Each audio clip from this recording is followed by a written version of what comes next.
Shalom, Bapak Ibu Jemaat yang Tuhan Yesus kasihi.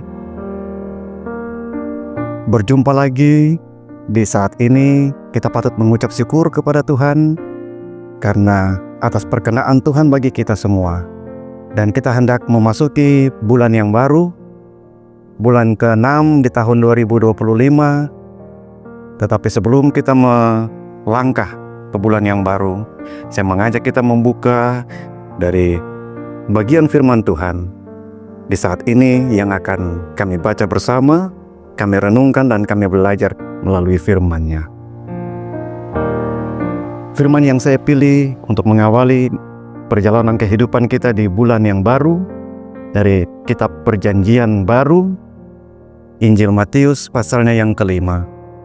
Injil Matius pasalnya yang kelima, ayatnya yang ke-13 sampai dengan ayatnya yang ke-16. Tetapi sebelum kita membaca dan merenungkan bagian firman-Nya, saya mengajak kita semua jemaat Tuhan, mari kita tunduk kepala, kita satu di dalam doa. Kita berdoa. Terima kasih Tuhan Yesus, kami mengucap syukur kepadamu atas perkenan-Mu bagi setiap kami. Kami boleh ada sampai dengan saat ini, dan kami hendak memasuki bulan yang baru.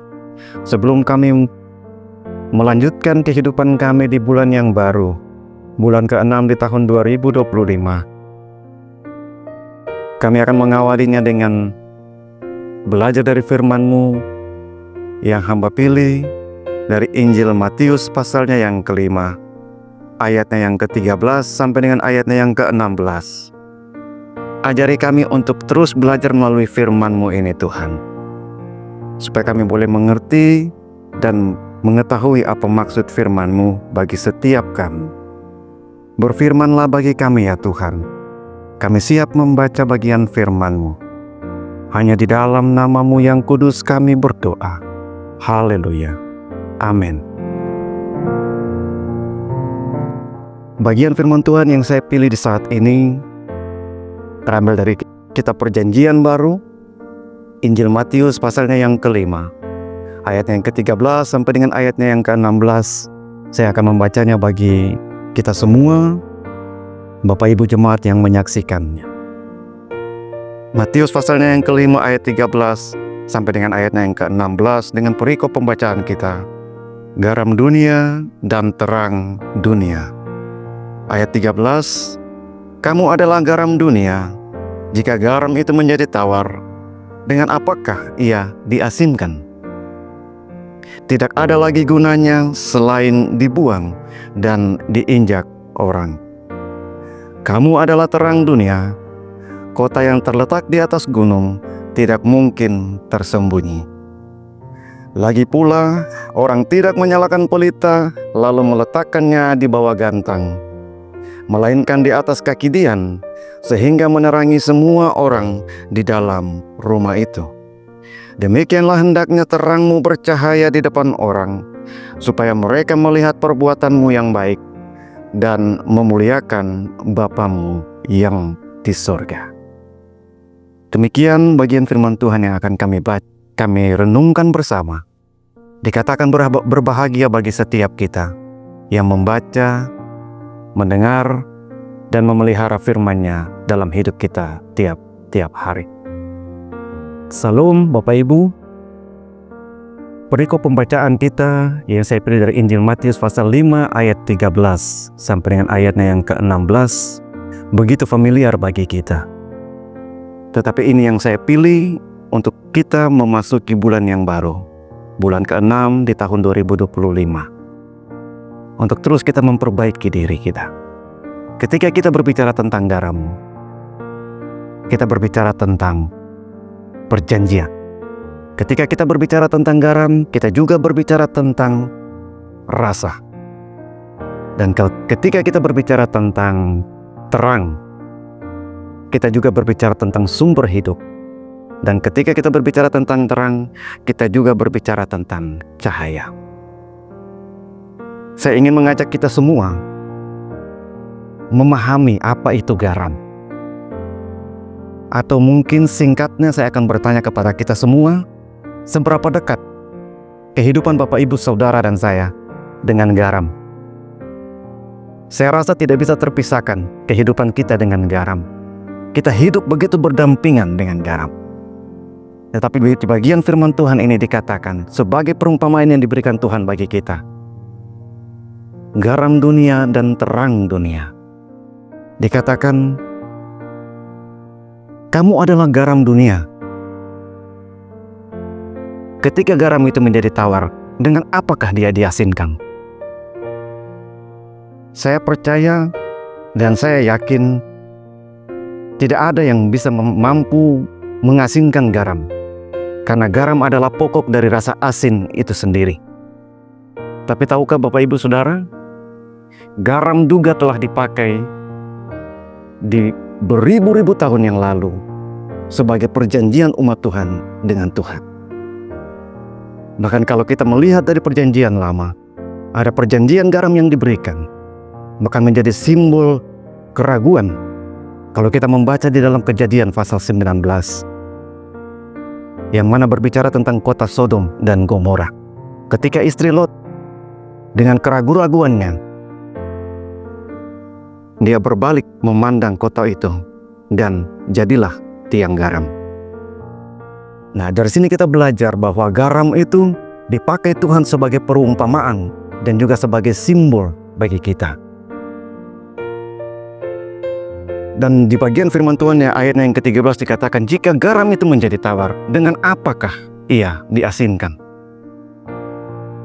Bapak Ibu, kalau kita tahu bersama, kalau kita menyadari bahwa ketika orang-orang pada waktu itu memproduksi garam, cara mereka memproduksi garam itu ada dua cara, metode yang mereka pakai. Yang pertama, mereka mengambil air laut dari Laut Merah itu atau Laut Mati itu. Lalu mereka memprosesnya dengan diuapkan, lalu menjadi pokok asin itu, pokok dari rasa asin itu atau garam itu sendiri. Dan ada cara-cara yang singkat yang dipakai untuk memproduksi garam. Mereka tidak mengambil air dari Laut Merah itu atau Laut Mati itu, tetapi mereka mengambil sisa-sisa bebatuan yang karena begitu panasnya cuaca di sana, mereka mengambil sampel dari sekitar bebatuan di tepian-tepian laut itu, lalu mereka mengambil pokok-pokok garam atau rasa asin itu, air sisa-sisa garam itu. Terus mereka mulai memprosesnya. Terjadilah dan berbentuklah kristal seperti fisik dari garam itu sendiri. Tetapi yang membedakan adalah ketika melalui begitu banyak proses, terbentuklah garam yang tawar itu atau rasa garam yang hambar itu sendiri. Dan pokok garam yang sebenarnya adalah yang diproses dengan begitu luar biasanya memproduksi garam yang sehakikatnya. Inilah yang menjadi perumpamaan bagi kita semua, bagi orang-orang Kristen, orang-orang yang mengaku percaya kepada Tuhan. Ketika kekristenan kita dibangun dengan cara-cara yang instan, kita tidak tahan uji. Kita tidak akan tahan dengan proses hidup. Kita tidak akan tahan dengan segala macam pencobaan. Tetapi kekristenan yang kita bangun dengan cara-cara yang sungguh meyakini bahwa Tuhan adalah sumber kehidupan kita, maka kita akan menghasilkan garam dengan sehakikatnya yang menghasilkan rasa asin itu sendiri. Kekristenan kita tidak dijamin kehidupan kita baik-baik saja. Tuhan tidak pernah berkata kepada kita kehidupan kita akan baik-baik saja. Tetapi kehidupan kita, kalau kita percaya kepadanya, kita pasti sanggup melakukan segala perkara yang terjadi dalam kehidupan kita, kehidupan Bapak Ibu Saudara dan saya. Tadi saya berkata bahwa kalau kita berbicara tentang garam, kita juga berbicara tentang perjanjian. Seperti yang tadi saya katakan, perjanjian antara umat Tuhan dengan Tuhan pada waktu itu telah terjadi di zaman perjanjian lama. Di dalam kitab Kejadian, kita meyakini bahwa apa yang kita selama ini baca dan dengar, kita berbicara tentang kota Sodom dan Gomora, ketika istri Lot dengan keraguan-raguannya berbalik dan menjadi tiang garam. Itu bukan sekedar istilah Bapak Ibu Saudara. Itu bukan sekedar perumpamaan. tetapi masih ada dan masih kokoh sampai dengan saat ini. Tiang garam itu masih berdiri kokoh sebagai tanda. Itulah tiang garam dari istri Lot. Dan dari situ pun kita bisa melihat bahwa garam yang sesungguhnya adalah garam yang berdiri kokoh. Yang menjadi tiang garam adalah istrinya Lot.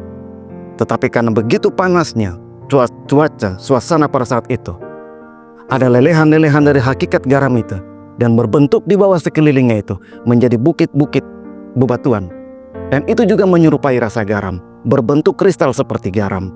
Tetapi bukanlah garam yang sehakikatnya yang menghasilkan rasa garam itu sendiri.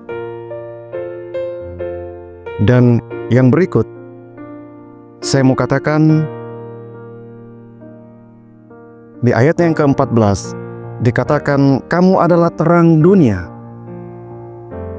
Kota yang terletak di atas gunung tidak akan mungkin tersembunyi. Kitalah terang dunia itu. Sebagai orang percaya, kita mengaku Tuhan kita sebagai Tuhan dan Juru Selamat. Kitalah terang itu. Tetapi kita menjadi, dan kita juga menjadi sumber. Kita juga menjadi pelita yang dilihat setiap orang dari sikap hidup Bapak Ibu Saudara dan saya. Kita bukan pelita yang ditutup oleh gantang. Tahukah Bapak Ibu Saudara tentang gantang? Gantang itu seperti tempayan. Gantang itu bisa menjadi baik dan juga bisa menjadi buruk. Menjadi baik ketika dipergunakan dengan cara-cara yang baik. Mengisi air, mengisi biji-bijian pada waktu itu, bisa menjadi hasil yang baik. Tetapi ketika gantang itu dipakai untuk menutupi terang, menghasilkan hal yang tidak benar. Begitu pula kita semua sebagai orang Kristen. Kita sebagai orang Kristen mengaku percaya kepada Tuhan kita Yesus Kristus. Kita harus meletakkan Tuhan, memprioritaskan Tuhan di atas segala-galanya. Kita harus memandang ke atas, berbalik melihat wajah Tuhan kita Yesus Kristus. Gantang yang melambangkan sebagai dosa itu, kita akan berpaling melihat kepada wajah Tuhan kita Yesus Kristus. Kita memprioritaskan Tuhan di atas segala-galanya. Bahkan ketika ada pencobaan dan penggodaan yang datang ingin menakuti kami, mencobai kami, menggoda kami, kami tinggal berbalik melihat kepada Tuhan kita Yesus Kristus. Karena prioritas tertinggi dalam kehidupan kita adalah Tuhan kita Yesus Kristus. Sikap hati kita, sikap hidup kita mempengaruhi cahaya itu sendiri. Untuk itu, teruslah menjadi terang, teruslah menjadi dampak dari garam itu, teruslah memberi rasa bagi garam itu, supaya setiap orang yang melihat kita, setiap orang yang melihat sikap hidup kita, tidak akan berkata bahkan Tuhan yang kita sembah dihujat orang. Tapi kebalikan dari itu, dari sikap hidup kita yang baik dan benar, Tuhan kita akan dipermuliakan melalui semua orang yang memandang kita dengan sikap Kristus yang kita pakai dalam kehidupan kita. Dan bagian yang terakhir yang ingin saya katakan, hendaknya terangmu bercahaya di semua orang, di depan semua orang, supaya mereka melihat perbuatanmu yang baik dan memuliakan Bapamu yang di sorga. Ini efek, ini bagian dari terang itu tadi. Ketika tadi saya katakan kita berbicara tentang terang, kita juga berbicara tentang kehidupan. Kita berbicara tentang terang, kita berbicara tentang cahaya. Kehidupan Bapak Ibu Saudara dan saya ditentukan dari sikap hidup kita. Ketika kita mengaku kita percaya kepada Tuhan, sikap hidupmu percaya atau tidak? Sikap hidupmu percaya atau tidak kepada Tuhan kita? Banyak orang berkata kepada kami, banyak orang berkata kepada kita semua, bagaimana cara kita berkhotbah yang baik dan benar? Berkhotbah yang baik dan yang benar adalah apa yang disebutkan, apa yang diucapkan dengan apa yang kita lakukan harus seimbang. Bukan apa yang kita ucapkan itu baik, tapi sikap hidup kita tidak seperti yang kita bicarakan. Inilah kita berbicara tentang terang. Ketika kita berbicara tentang terang juga, kita berbicara tentang simbol kehidupan. Karena terang juga dipakai Tuhan sebagai perumpamaan, sebagai kehidupan, simbol kehidupan. Dalam perjanjian lama, kitab Kejadian pasal yang pertama, ketika Allah menciptakan langit dan bumi, Tuhan melihat terang itu baik, lalu Dia berfirman, jadilah terang. Jadi sikap hidup Bapak Ibu Saudara dan saya mencerminkan kasih Kristus, supaya setiap orang yang melihat kita, setiap orang yang memandang setiap kita, bisa menilai dan mengatakan siapa sumber hidup mereka. Dan Bapak, Ibu, Saudara, dan saya akan berkata, Tuhanlah menjadi sumber hidup kita semua. Saya kira itu bagian firman Tuhan yang ditafsirkan bagi kita untuk menjalani kehidupan kita di bulan yang baru, di bulan yang ke-6 di tahun 2025. Saya ingin tutup bagian firman Tuhan kita ini dengan kita satu di dalam doa. Mari kita berdoa. Terima kasih Tuhan Yesus untuk pengajaran firman-Mu bagi kami. Kami mengucap syukur kepadamu. Kami terus diajarkan melalui firman kebenaran-Mu. Biarlah garam dunia dan terang dunia itu menjadi pokok pembelajaran bagi setiap kami orang-orang percaya, orang-orang yang mengaku menjadi orang Kristen, supaya hidup kita, hidup kami, hidup Bapak, Ibu, Saudara, dan saya terus menjadi garam dunia yang memberikan rasa, yang memberikan cita rasa bagi setiap orang. Dan terang itu juga boleh bercahaya dalam kehidupan kami, biar setiap orang yang melihat dan memandang kami akan bertanya-tanya dan berkata, siapakah sumber hidup mereka? Siapakah sumber hidup kami? Dan kami boleh berkata dengan sangat yakin, dengan bangga, bahwa sumber hidup kami adalah Tuhan Yesus Kristus. Terima kasih untuk pengajaran firman-Mu bagi setiap kami. Engkau mampukan bagi setiap kami untuk mengerti bagian firman-Mu ini, Tuhan, supaya firman ini tidak berlalu begitu saja bagi setiap kami, tapi kami boleh memakainya. Kami boleh merenungkan bagian firman-Nya untuk kami pakai dalam kehidupan kami tiap hari. Bahkan kami akan melangkah di bulan yang baru, di bulan ke-6 2025. Engkau tuntun dan sertai setiap kami dalam melakukan, menjalani kehidupan kami di bulan yang baru ini, Tuhan. Supaya dalam sikap hidup kami, nama-Mu terus dimuliakan dalam setiap kehidupan kami. Kami mau berdoa untuk bangsa dan negara ini, Tuhan. Para pemimpin kami yang ada di pusat, di daerah, terlebih khusus yang ada di Papua, Kota Jayapura terlebih khusus. Bagi setiap kami, Tuhan, di dalam jemaat-jemaat kami, terlebih di jemaat kami, Jemaat Shalom, kami berdoa untuk segala sesuatu, para Bapak Ibu Pendeta, Bapak Ibu Majelis, Badan Pelayan Unsur, bahkan setiap kami warga jemaat, terlebih khusus di saat ini, Tuhan. Kami juga mau berdoa untuk tim multimedia jemaat kami, Jemaat Shalom Pasifik Indah, yang senantiasa terus menyiarkan tayangan-tayangan live streaming untuk jemaat kami yang akan mendengar melalui tayangan-tayangan ini. Tuhan, Engkau menolong dan memberkati setiap mereka, anggota-anggota mereka, bahkan saudara-saudara kami yang ada di tim multimedia. Tuhan, Engkau memberkati dan Engkau menolong setiap mereka. Senantiasa mereka melakukan pekerjaan pelayanan ini untuk memberi kesaksian bagi setiap orang yang akan melihat dan mendengar bagian firman-Mu ini, Tuhan.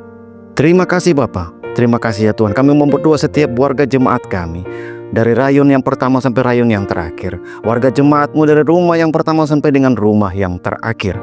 Bahkan warga jemaat-Mu yang ada dalam kesakitan, yang ada dalam proses pemulihan. Tuhan, Engkau datangi dan Engkau menjenguk mereka, Engkau menjamah setiap mereka, dan memberikan kesembuhan bagi setiap mereka, supaya mereka juga boleh memperoleh kesembuhan itu, dan mereka dapat mengucap syukur kepadamu, Sang Sumber hidup itu. Terima kasih Tuhan Yesus. Terima kasih ya Bapa. Kami siap melangkah di bulan yang baru dengan penuh damai dan sukacita. Hanya di dalam nama-Mu yang kudus kami berdoa. Haleluya. Amin. Demikian firman Tuhan bagi kita. Selamat menjalani kehidupan garam, saudara, memberikan cita rasa bagi setiap kita. Terpuji kekal selama-lamanya. Shalom. Amin.